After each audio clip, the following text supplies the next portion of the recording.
One does not live on bread alone, but on every word that comes forth from the mouth of God. One thing I seek, to dwell in the house of the Lord. Blessed Friday in the second week of Easter, we praise and thank you, dear God, for another day of life. We praise and thank you for the gospel according to St. John. Glory to you, O Lord.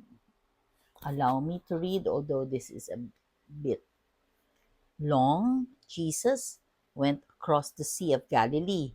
A large crowd followed him because they saw the signs he was performing on the sick. Jesus went up to the mountain, and there he sat down with his disciples. The Jewish feast of Passover was near.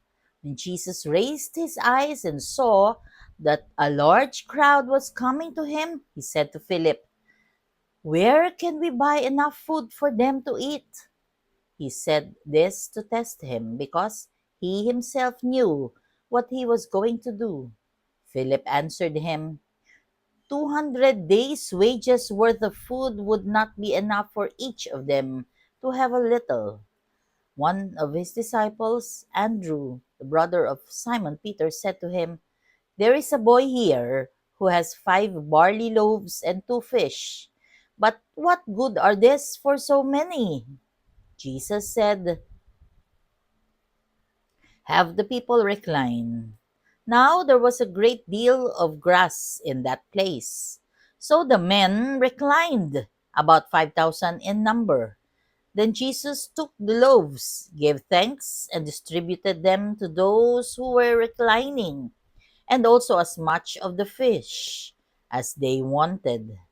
When they had had their fill, he said to his disciples, "Gather the fragments left over, so that nothing will be wasted." So they collected them and filled 12 wicker baskets with fragments from the 5 barley loaves that had been more than they could eat. When the people saw the sign he had done, they said, "This is truly the prophet, the one who is to come into the world." Since Jesus knew that they were going to come and carry him off to make him king, he withdrew again to the mountain alone. The Gospel of the Lord. Praise to you, Lord Jesus Christ. Binasa ko yun kasi gusto kong namnamin word for word the multiplication of the loaves and the fish. Napakaganda ng description kung paano napakain by barely 5 loaves ang 5,000. Imagine, a loaf. Ikaw nga, isa ka lang. Sometimes yung isang loaf para sa iyo eh. Pero ito, 1,000 per loaf. Pero mga lalaki lang ang nakabilang sa 5,000. Wala pa doon ang kababaihan at ang mga bata. So imagine, tapos may mga natira pa, ang dami-dami pang natira. This is not about the number. It's about how Jesus loved the people, yung mga tagasunod niya. Isang paalala para sa atin is mahal na mahal niya tayo at hindi niya talaga tayo pababayaan.